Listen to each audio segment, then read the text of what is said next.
Hello, I'm Ray and welcome to another podcast episode. I've just got back from the Isle of Wight, only, a few hours ago. The temperature, I'll tell you about that later. The heat there was absolutely incredible. It was too much for me, to be honest. Anyway, first of all, the episode, do you remember about standards now and then? I was talking, was it last week or the week before? I can't remember. About how standards have either dropped or disappeared altogether. Well, I've just heard from Brent. Hello, Brent, who is in, where is he? A small town in a remote area of Washington. Now, Brent is saying that he disagrees with most of what I said, because where he is, it's a very small town. And as he says, if you yell at someone, their dog's pooed on your front lawn and you yell at them or something, you're likely to see them in the supermarket. So you've got to be nice to each other because it's a small community. I wish it was like that here, Brent. What I meant actually was, first of all, in Britain, obviously small villages, people know each other. Mind you, I have first-hand experience of small villages, as you know, if you've listened to my early podcast episodes. All sorts of things go on in small English villages, say no more. But the thing is, though, Brent, I do agree with what you're saying if you're in a small, tight-knit community. But in general, that's what I was talking about, in general, in Great Britain, standards have either fallen dramatically or disappeared altogether. But great to hear from you, Brent. I haven't answered your email yet. Why? My old excuse, I've been busy. No, I've been away. I've been on the Isle of Wight for a week. Heard from Ray about uniforms, and Ray's talking about in the 70s, he went with three mates. They rented a canal boat, and he mentions the neatness and smartness of the locks and the lock keepers. You know, I mentioned the guard on the train, who honestly, he looked like a tramp. It's got to be said, he did look like a tramp. As the train doors slid open and revealed this chap standing there with his shirt hanging out, dirty shirt, trainers that had seen better days. Well, I've described all that, haven't I? So, yeah, it's nice, Ray, to hear that lock keepers. I wonder whether lock keepers these days are still as smart. On the ferry coming back, this was nice, on the ferry coming back from the Isle of Wight to Portsmouth, I looked up and I saw the captain and whoever it is up on the bridge, the navigator, and they had their white shirts on and their stripes, and they just really did look brilliant. I like it. I like the old traditional ways, but of course it still carries on. We saw an aircraft carrier at Portsmouth, and there's all these, I don't know whether they were cadets or whatever they were, all lined up, all in their gear. They really looked good. And they were saluting. I'm not sure what was going on because we were quite a distance away. But fantastic to see that. Aaron from, where are we? Melbourne, Australia. He says, it's freezing cold down here in Melbourne. I'm still enjoying the podcast episode. Excellent. Well done, Gary. Freezing cold? Good grief. So there we are. Loads more emails. Thanks for that. Keep them coming. I do like reading them. And I do read out as many as I can. Well, I say as many as I can. I can't read them all out. Thousands of emails every week. Well, not quite thousands. Happy days. Now, listen, this episode I've called, Conversations, all about conversations, which I will come to a little bit later. Imagine 4 of you in the room. I'm one of them. 4 of us having a chat. I find it difficult to get a word in. I don't like to be rude. I don't like to interrupt. Anyway, before I go on to that, do you remember I talked about how things don't work properly in Britain? They just don't work properly. That was a chap on the radio I heard, wasn't it? He was saying, nothing works properly in Britain. How about this? A friend of mine was telling me the other day, actually, we bumped into each other in the Isle of Wight. That's another story. She was saying that she was waiting for something to arrive. I believe it was a document. I'm not going to say too much which company it was or anything, but this company was supposed to deliver the document between 8 a.m. and 8 p.m. on whichever day it was, on the Wednesday, we'll say. She waited in all day. She had to take a day off work and it didn't turn up. So she phoned and she got this automated type computer woman who said, your package will arrive tomorrow between 8 a.m. and 8 p.m. And she's saying, yes, but that was meant to be today. Where is it?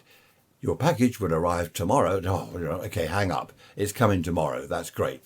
Tomorrow came. She took another day off work. Luckily, she was able to take this time off work. She waited. Nothing.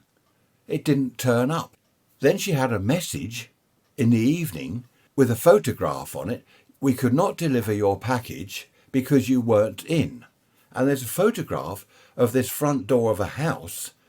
That's where they had tried to deliver this package, this document. And she said it wasn't her house. So she's on the phone again, and she's got this automated woman on there. How can I help you? I want my document. I want my package. You said blah, blah, blah. It was yesterday. I've waited in all day today. I've taken another day off work. Where is my package? Your package will be delivered tomorrow between 8 a.m. and 8 p.m. No, you said that yesterday. You said that today. It still hasn't turned up. This is urgent. I need my document. Your package will be delivered. And so it goes on. And then she started to say, this friend of mine said, look, I want to speak to a human. I'm sorry, we are experiencing high levels of calls at the moment. How else can I help you? I want to speak to a human. I want to speak to a person. Is there anything else I can help you with? She's pulling her hair out at this stage. Eventually, she got through to somewhere. It was something about, do you want to pay? And of course, as soon as they think, oh, we're going to get money, they put you through to someone. Of course, the girl on the end of the phone said, oh, you've got the wrong department. This is where you pay for whatever. And she said, I know that. I had to lie to your computerized voice. I had to lie to get here. Eventually, they said, right, what you'll have to do is rebook your delivery. And she said, but I didn't book it in the first place. The sender booked it through you.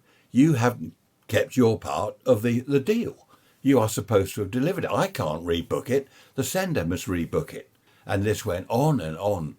And it just reminded me of the chap on the radio and my podcast episode, Nothing Works Properly in Great Britain. In fact, on our local neighbourhood WhatsApp group, someone put up a photo and they said, whose doorstep is this? Have you got my parcel? Apparently it was delivered to this house, and there's a picture of a doorstep and someone's foot, probably the delivery driver's foot. And someone came back, that's my house, that's my doorstep, that is, but we haven't got a parcel for you. Well, who has got my parcel? I don't know what had happened there. Eventually, she found her parcel. It was someone right down the other end of the road. Why they taken a photograph of the wrong doorstep and his foot, I've no idea. But this happens time and time again, doesn't it? It's dreadful, really. It really is. Just this wouldn't have happened in the old days. Mind you, in the old days, there weren't all these different delivery. I'm not going to mention the name of the delivery people. It wasn't Amazon, by the way, if that's what you're thinking. It was not Amazon. I must admit, that Amazon, their deliveries are pretty good. Mind you, that's probably because we are at home most of the time. If we were both out at work all day, every day, it might be a different story. Okay, going back to the Isle of Wight, I didn't do one of my outside broadcast things because, to be honest, it was just too hot. The temperature was, I don't know what it was in the 30s. When you're abroad, you might be wherever in Australia. I must check in a minute why Melbourne was freezing. I'll look into that in a second. But it was in the 30s, I think something like 33, 34. It was just too hot. I tried to sort of keep cover where we were in the woods, where there was shade, if there was a tree, anywhere like that. That's where I was. I don't do the heat as well as I used to, I'm afraid. And then, of course, driving back, unfortunately, the ferry was late. We had to sit in the car at the terminal, Fishbourne on the Isle of Wight, for over an hour, because you're meant to get there an hour before the ferry sails, which we did. Actually, we were an hour and a quarter early. So the ferry was late. We were very early. The ferry was late. And, of course, we're sitting in the car roasting. There was nowhere to go. There was a cafe place, but it was hot in there. Trish went in there and she came back and said, no, it's hotter in there than it is out here. So we sat in the car, eventually got onto the ferry, And then, of course, driving out of Portsmouth, the traffic was slow. Good grief. And then the M27, well, I won't go on and on and on, but the traffic was slow. Arundel, I will go on and on. Arundel, lovely place, Arundel, really beautiful, historic town. But the main road, the A27 through it, isn't much more than a lane. Honestly, have a look on the map. I used to say that, didn't I? Have a look on the map. In places, it is a country lane through most of Arundel. And the traffic there, huge queue. Of course, we've got the aircon on and the engine's hot, everyone's hot. And I don't know. I think what we'll have to do next time is get an earlier ferry. We took the later one. Okay, let's move on now to conversations. Is it just me, or do you find it difficult sometimes to join in a conversation? There's 4 of us in the room, I'm one of them, and we're all chatting. And I'll have a comment to make. So I'll say, oh, do you... No, too late, I've been interrupted. I wait for someone to take a breath. Ah, yes, do you remember... No, I can't get in. Someone else is having a turn. I find this every time I try and join in a conversation, or we're having a conversation. Or I say we, I'm not. I don't know whether it's because I'm quiet. Perhaps I should shout. Perhaps I should raise my voice. And I have noticed that some people, if someone tries to interrupt, they raise their volume. So they get a little bit higher in volume. Then the person that wants to come in, they turn their volume up, so they're talking even louder. I just don't stand a chance. And sadly, what's happened now is I tend to sit there and just not say anything. Mind you, I've never been one for talking a lot. I mean, I know I talk a lot on the podcast episodes. That's what you're saying now. What do you mean you don't talk a lot? You don't stop for an hour. I do stop. I do stop for coffee or drink or whatever. Drink of cool Ribena. Iced Ribena is nice in this weather. But I do find that I don't join in the conversation unless I've got something, not important, but something worth saying. Some conversations people are going on and on about, well, what is it my friend used to call it? Inane drivel. You listen to a conversation and the whole thing is just inane drivel. I like that. He was always coming out with that. Brilliant, a brilliant expression. So I do find that I tend to just be quiet and just sort of sit in the background. What I have started doing, well, I've stopped now, but I started putting my hand up like I'm at school. Excuse me, miss, me. And then, of course, people look at me. They will then go quiet. And what? Oh, can I say something? And I'll start to say something, and then I'm interrupted, so I give up anyway. Now, I wonder whether you know anyone that is, opinionated or self-opinionated. There are some people that I just cannot have a conversation with because they are opinionated. That's quite a good word, actually. Look it up if you're not 100% sure what it means. I looked it up. I mean, I know what it means. We all know what it means, but it's quite interesting reading the actual definition of the word. If someone, for example, says, well, a certain MP, or they're an idiot, they're mad, they're balmy, they shouldn't be an MP, they're just total idiot. That is their opinion, and that's it. You can't change it.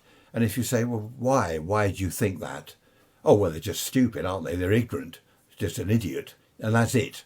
That is their input, and they're self-opinionated or just opinionated? And really, there's no point in having a discussion. You can't have a conversation. It's the same with, talking of MPs, with politics. If someone's grown up in the family where mum and dad were, say, Labour, they voted Labour, then they tend to be Labour as well. Someone that grows up in a Tory or Conservative family, mum and dad always vote Tory, they're likely to vote Tory. If you say why, well, because the other lot are rubbish, and off they go again. So this is why I never discuss politics with people. It's a waste of time, total waste of time. They think what they think, and I think what I think. End of. That's an awful expression, isn't it? End of. Luckily, the television in the place we stayed at in the Isle of Wight, it was a caravan, a very nice caravan. Not a tiny little thing. It was really nice. Well equipped, everything was brilliant, except the telly was a bit naff. That's a funny word, isn't it? Naff. we didn't see much of the news because the TV wasn't much good. And all the news has been about is selecting the next Prime Minister, the next Conservative Prime Minister. And that's all they go on about. We had Brexit for years. Well, we still got Brexit. Is it 6 years? I don't know. On and on and on about Brexit. Then the pandemic. That went on for, well, it's still going on 2 years and even more. And then we had all the Boris bashing and all that lot. And now we've got this, well, now they've chucked Boris out. Now we've got all this choosing a new Prime Minister. And that's going on and on. Talking of the place we stayed, one thing that was very disappointing, this day and age, can you believe, no Wi-Fi? Not just a weak signal or a poor signal, no Wi-Fi. We said to this chap, one of the people that worked there, what's the Wi-Fi code? Oh no, there is no Wi-Fi. You have to go and sit in this bar place, this restaurant place. Luckily, I've got my phone, obviously, which I can use the phone signal. Mind you, that was 3G, and it was pretty slow. In fact, it was so slow, it was a waste of time. I had to take my iPad up to the bar place. You could sit outside and have a drink. I had to sit outside up there to get a Wi-Fi signal.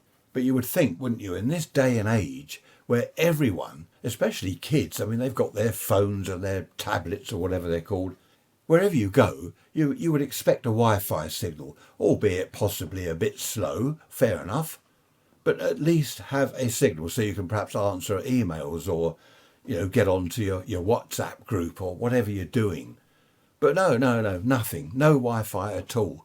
Absolutely abysmal that was. I love holidays. I love the Isle of Wight. Well, I must do, you know that. I've been there twice now this year.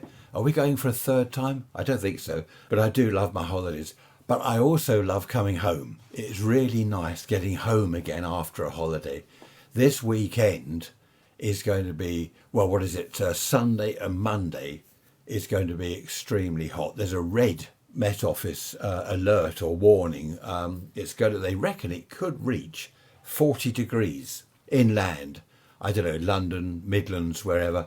I don't think down here on the coast we'll see 40. We could easily see 35, 36. Oh, hang on, what's that in Fahrenheit? Oh, yes, and whoever it was, good idea. Someone said, was it you, Ray? I can't remember. I'll check in a minute. You can get an app on your phone to convert centigrade to Fahrenheit. That's a good idea. I mean, I'd just ask Alexa. I did have Alexa in here. Oh, sorry, I must whisper that, mustn't I? But she kept interrupting every 5 minutes. I'm sorry, I don't know that. I'm not talking to you. Go away. Hang on, let me check Alexa. What's 40? What they used to say was, when I was at school, double it and add 30. So 40, okay, you double it, that's 80.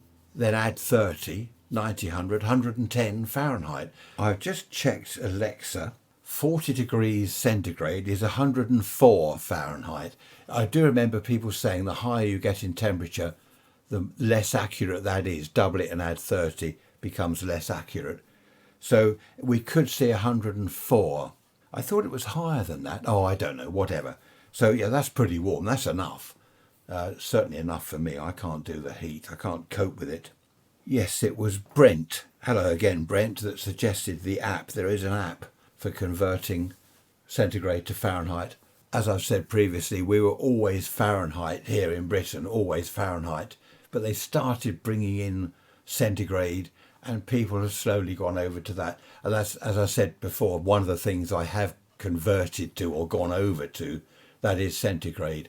If someone now says it's going to be 28, I know roughly what that sort of temperature is, what that heat level is. Whereas a few years ago, I think 28, what's that? I haven't got a clue. Is that hot, cold? What is it? So I'm now used to that.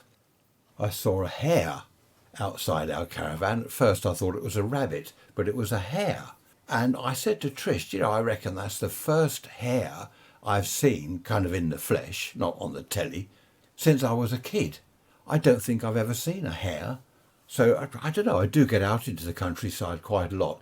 Thousands of millions of billions of rabbits, of course, because they breed like rabbits. But no, I haven't seen a hare since I was a child. So there's another first. The sea was lovely. I didn't go in it. I can't swim. Talking of the sea, hear those seagulls? We are surrounded. Here on the coast of Sussex, where I am, we're surrounded I'm just looking over the downs there. Blue sky, loads of seagulls all swirling around. I don't know what they're doing, but blue sky. We got some clouds. What are the high clouds called? Is it Sirius or something? Siri? No, that's what you've got on your iPad, isn't it? Sirius? Don't know. A friend of mine's very interested in the weather. He follows everything. He's got barometric pressure charts and you name it. He's got it. He's got a Stevenson screen, isn't it, in his garden, and in there he's got his thermometers and his dew point. Is it dew point thermometer and things? Humidity. Oh, it's great. Great hobby. His house is full of barometers. We've actually, funnily enough, we've got 3 barometers in our hall. Would you believe 3? I started collecting them at one time. I've no idea why.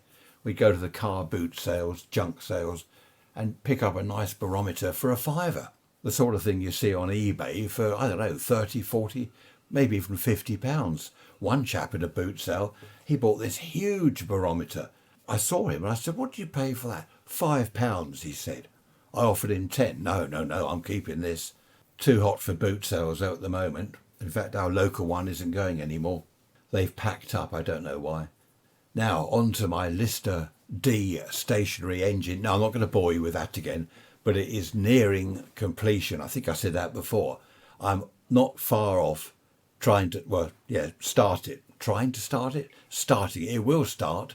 I don't think it's been run for several decades. I've stripped it all down and I've done everything to it.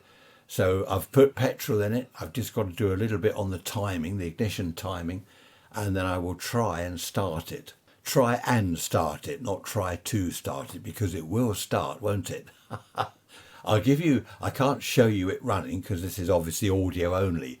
But if it does run, or I should say when it runs, I'll have a little audio clip of the engine running. Wow, you're thinking, I can't wait for that. What a fantastic thing to look forward to. Oh, Tricia said as we got back from the island, because we got some family round tomorrow, she said, I better not say what she called it. Can you move that beep from the patio? Because we got the family coming round. I mean, she swore at my engine. She called it a dreadful name. That's I said to her, hard work. I've spent tens of hours on that engine and a lot of money. Anyway, I like it, even if she doesn't. Talking of Tricia, she calls me a nerd magnet, and I am. I took a couple of walkie-talkie type radios because our 6-year-old grandson was with us.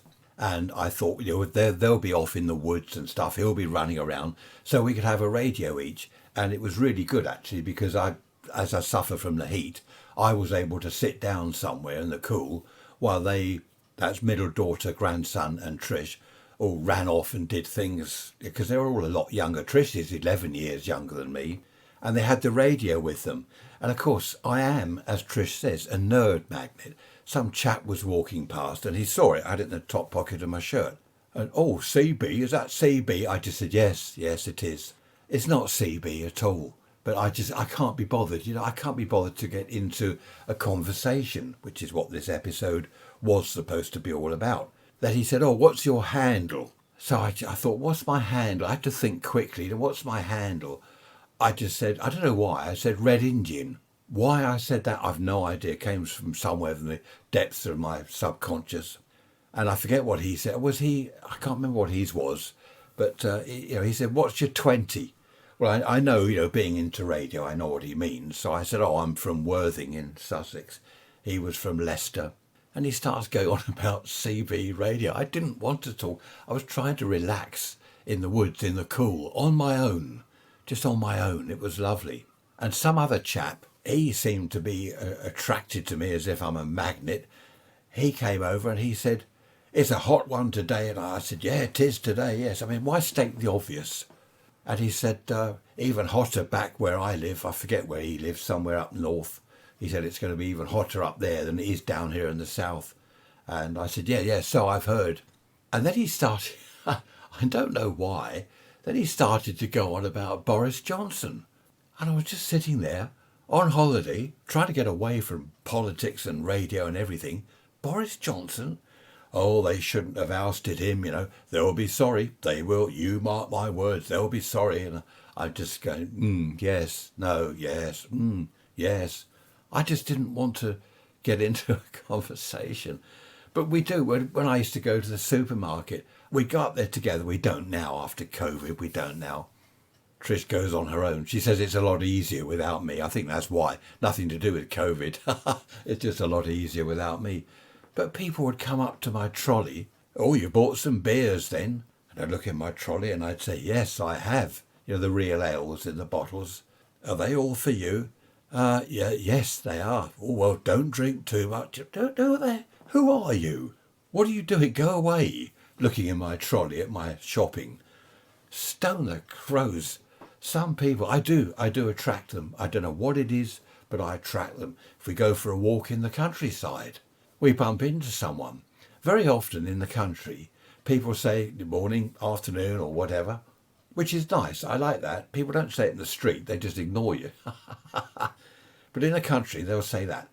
Now, I'm just thinking back to a little country walk we did a few weeks ago. We're walking along. Tricia had gone on ahead. I forget why. She'd seen some bird she wanted to take a photo of, I think. And this woman coming towards me with her dog, she said, afternoon. And I said, good afternoon. And then she stopped. And I don't know what she was talking about, started talking about the weather and the countryside. And I stopped and I had to kind of engage in conversation, which I didn't want to do. I was going to catch Trish up to see this bird she was taking a picture of. And I ended up talking to this horsey type woman with her dog. I say horsey because she was wearing jodhpurs. Seagulls are going mental. You know what's going to happen with this weather, don't you? It'll end in tears. It'll end in a storm. This is what happens in Britain. We have this heat wave type weather for a few days. In fact, in 1976, it lasted for 10 weeks. I read that the other day. You're glad I told you that, aren't you? It's always the same, though. We have a little period of heat wave type weather, then storms, thunder, lightning, torrential rain, back to the normal British summer, which is great. Talking of birds that Trish was taking a photo of when I got lumbered with this horsey woman, there was a falcon display on the Isle of Wight at, where was it, Robin Hill. We always go to the display at Robin Hill. It's rather nice. And they had not only falcons, there was this beautiful owl, this big owl. And he was flying around, flying right over our heads. You have to duck. Fantastic to see it. A huge owl. I forget what sort of owl he was. I should have taken more interest. Unfortunately, I had to sit in the shade, so I was back a little bit.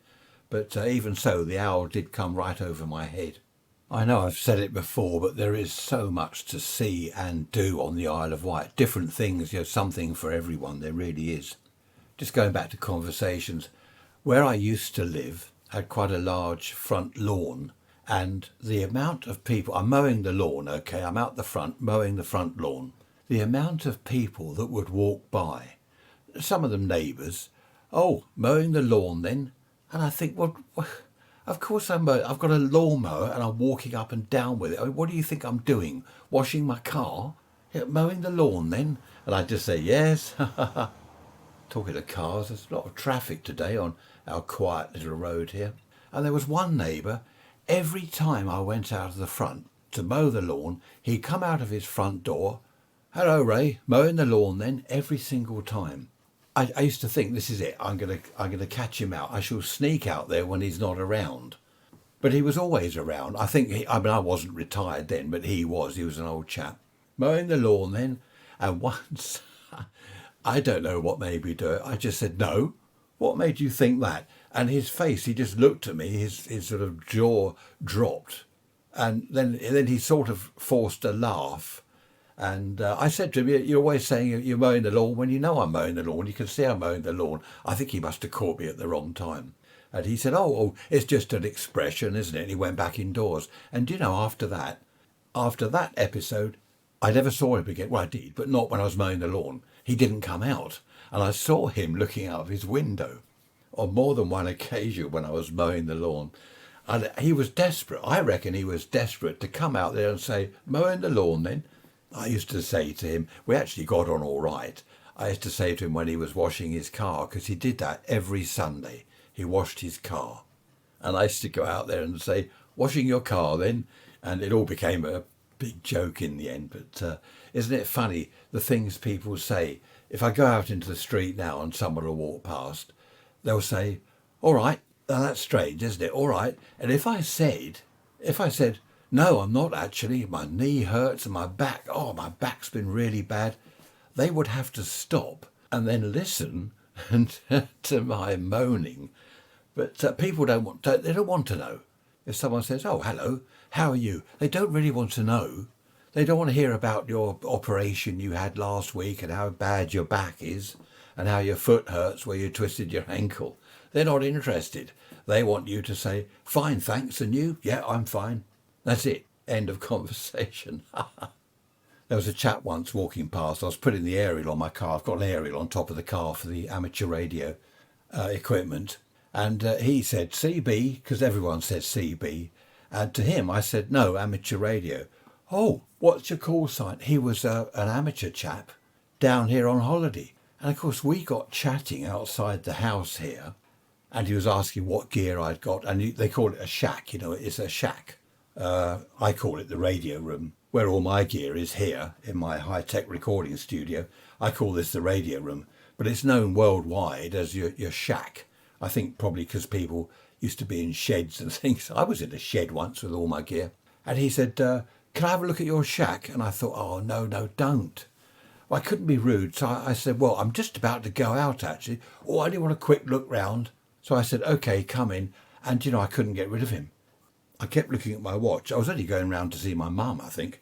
And I said, I really must go. I've got this appointment. Oh, yes, I must let you get on. Oh, I see you've got one of those.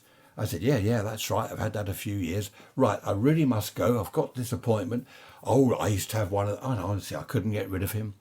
A friend of mine, well, I'm not going to mention that. He's the same. I will mention it because he won't know. Well, he will know who he is. If you're listening, I won't mention names. If you're listening, yes, it's you. He comes round here. You can't get a word in. Rabbit, rabbit, rabbit, rabbit. I mean, you can't have a conversation with him. That's one thing I like about amateur radio, ham radio. When it's my turn, if there's a group of us, when it's my turn to talk, I got my microphone, I press the little switch on the side, and I'm talking. No one can interrupt because I'm talking. And I love it. They can't butt in, they can't shout over. Well, you can shout over people, but all you hear is a load of distortion. It's my turn to talk, and it's rather nice. The only problem is when you get perhaps 4 or 5, maybe 6 people or more on what they call a net. There's a group of us. You have to wait perhaps half an hour for your turn because they go on and on and on. Right, now it's round to Fred, and then Fred has his go. Oh, no. And now it's round to whoever. He has his go, and eventually, right, okay, it's Ray's turn. Oh, what? Sorry, I dozed off. I've got to have my dinner and come back, and it's still not my turn. But it's good, though. It's a good community thing, ham radio. I like it, especially as I get to talk without being interrupted. What I do find weird is these YouTube videos where you're looking up something. Take my stationary engine, for example. I found a video the other day about the same engine as mine. I thought, this would be interesting. I'll have a look at this chap's video, see what he's got to say about it. And it started off quite well. There's a picture of his engine and it's running. Then he stopped it and is showing you around with the camera. He didn't speak. There was obviously audio there because I could hear him breathing, but he didn't speak. And he was pointing to bits on the engine, and then text came up. This is the carburettor that I've restored, with an arrow pointing to the carburettor. Why not, I don't know, why not speak? It really is dreadful. I don't know why, but it just gets me so much when I watch a YouTube video. You hear the chap breathing and coughing, but he's not saying anything. I do put on there, I have put on there in the past, there's something wrong with the audio, I can't hear what you're saying. Yes, because they don't answer. Well, 1 or 2 will just say, there was no audio, I didn't say anything. But how odd, though, to make a video, and they're very often good videos. There goes another car. Where's everyone going? Where are they all going? Yeah, they're often very good videos, but they just don't speak. It's rather odd, isn't it? We aren't going out in the car at all this weekend, or Monday or Tuesday, when it's meant to be up to possibly 40, which was, 104 Fahrenheit. We're not going out anywhere in the car. Just filled up with petrol.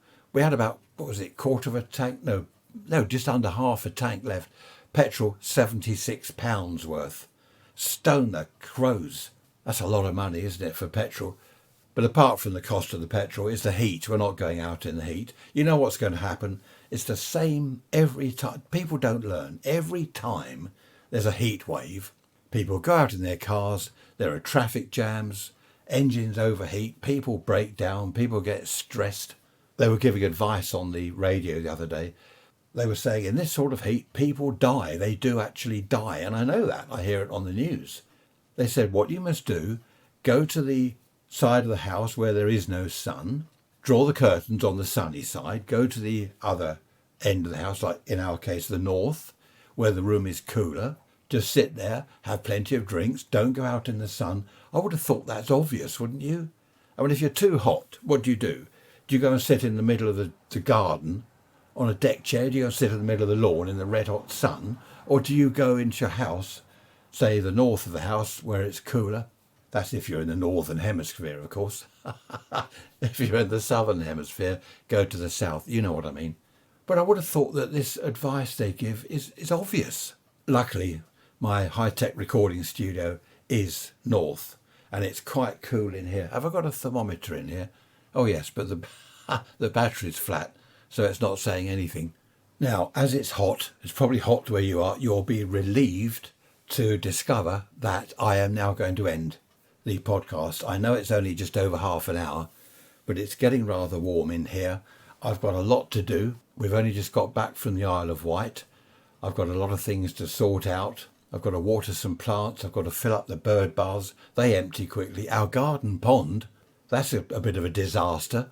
I should have had water ready. You can't just put tap water in it because the little tadpoles and other things, they don't like the chlorine. Is it chlorine? Yes, it is chlorine, isn't it? It's not sulfuric acid they put in the tap water. Oh dear. Oh, I don't know. I do talk rubbish. Yeah, I don't agree. So what I must do is I've got to fill up some buckets. Then you have to leave the buckets of water for 3 days to get rid of the chlorine before you tip it into the pond. But the pond level is getting extremely low. We've still got the tadpoles in there. They're all swimming around. None of them have got legs yet, so I don't know what's happening there. I've got to go and check up on the frog. I haven't seen him. I've had a quick look down there. I haven't seen the frog. He's probably at the bottom of the pond, keeping cool. And of course, I've also got to raise the Union flag. Like royalty, you see, we're now back in residence, so we can raise the flag. I think I said before, the Duke of Norfolk, when he lives in Arundel Castle, when he's at home, the flag's flying. When he's not at home, it's not flying. And I make the neighbours laugh. I say, well, we're not in residence, we're in the Isle of Wight, so you won't see the flag. But we're back now, so I shall go and raise the Union flag. OK, keep cool. If you're in Britain, keep cool wherever you are. Apparently Melbourne's freezing in Australia. I don't believe that for a minute. But do keep cool. Take the advice they give on the radio. You know, if you don't realise yourself how to keep cool, then do take the advice on the radio and the telly. Go and sit in a cool room, draw the curtains. They do say to keep the windows closed all day and open them at night. So the cool air from the night you have in the day, something like that. Anyway, they did say on the radio yesterday that in London, they could be talking about 33 degrees centigrade at night. How about that? People won't sleep. They're just not used to it in this country. 33 degrees at night. I don't think I'd sleep. I'll come in here and talk rubbish to you lot, I think. Yeah, I could do that, couldn't I? I could do a nighttime podcast. Well, here we are. It's 2 o'clock in the morning, 33 degrees. Now I am talking rubbish. Take care. Raise rants at protonmail.com. Be good to hear from you. Have you had your holiday yet? Have you been to the Isle of Wight recently? Are you going abroad? Are you going to spend hours queuing at Heathrow Airport and then another hour or two sitting on the plane because it's been delayed, and then get the other end only to find they've lost your luggage? Terrific. I'd far rather nip down to Portsmouth, hop over the Solent on the ferry, half an hour drive, not even that, and you're at your holiday place. Take care. See you Wednesday for the midweek message. Bye-bye for now.